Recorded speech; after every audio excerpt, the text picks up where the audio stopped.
Hello friends, అందరికీ నమస్తే. ఈరోజు కొలంబోలో జరిగిన India versus Pakistan T20 cricket మ్యాచ్లో భారతదేశం గెలుపొందింది. చాలా అంచనాలున్నాయి.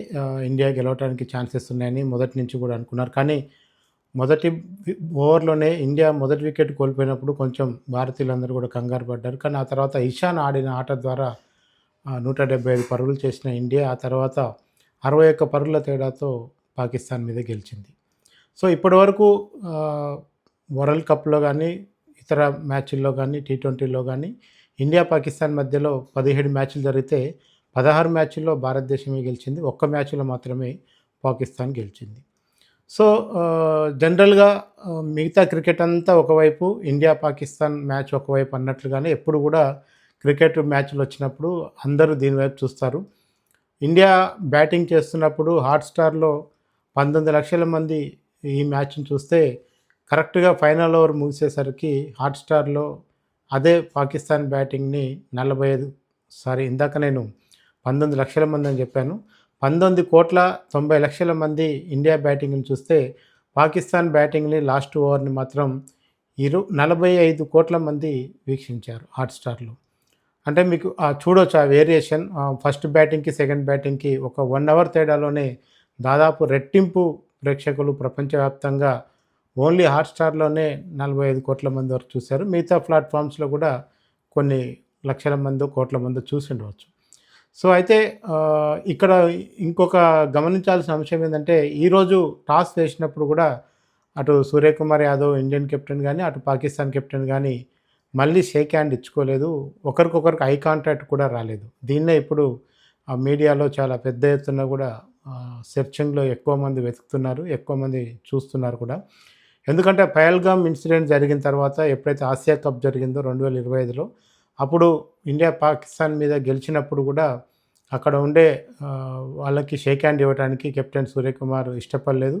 దీనిపైన చాలా విమర్శలు కూడా వచ్చాయి. ఇంక్లూడింగ్ భారత మాజీ క్రికెటర్లు కూడా కొంతమంది దీనిపైన విమర్శలు చేశారు. ఎందుకంటే క్రికెట్ అనేది ఒక గేమ్ మాత్రమే. దేశాల మధ్య ఉండే టెన్షన్‌లని గేమ్‌లోకి తీసుకురాకూడదని కూడా కొందరు మాట్లాడారు. కానీ ఎక్కువ మంది సూర్యకుమార్ యొక్క యాక్ట్‌ని సపోర్ట్ చేశారు.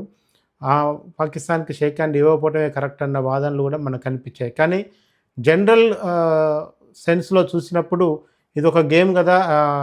2 జట్ల మధ్య గేమ్ ఆడటానికి వచ్చినప్పుడు షేక్ హ్యాండ్ ఇచ్చుకుంటే నష్టమేందన్న ఒక చర్చ కూడా జరిగింది.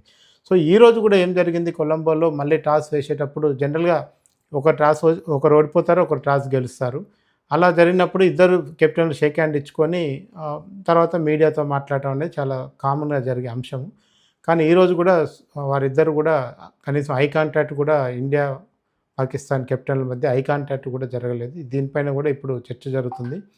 ఏమైనా పహల్గామ్ ఇన్సిడెంట్‌లో పాకిస్తాన్ యొక్క ప్రమేయం ఉందని, పాకిస్తాన్‌కు తెలియకుండా ఆ ఘటన జరగలేదని ఎప్పుడైతే భారత ప్రభుత్వం భావించిందో, దాన్ని క్రికెట్ టీము ముఖ్యంగా సూర్యకుమార్ యొక్క యాక్ట్ అదైతే ఎప్పుడైతే జరిగిందో ఆసియా కప్‌లో అప్పటి నుంచి కూడా ఇది నడుస్తుంది. ఒక దశలో అసలు లీగ్ మ్యాచ్ లేదు, మేము ఆడము భారత్‌తో అని కూడా పాకిస్తాన్ కూడా మొండికేసిన విషయం కూడా మనకు తెలిసిందే.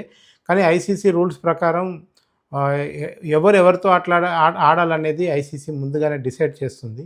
సో, ఆ మ్యాచ్‌ల్ని ఆడకుండా డైరెక్ట్‌గా వేరే గ్రూప్ వాళ్ళతో ఆడటం అనేది కుదరదు. సో, ఆ నిబంధన ప్రకారం కూడా పాకిస్తాన్ తలొగ్గి ఈరోజు మ్యాచ్ ఆడింది.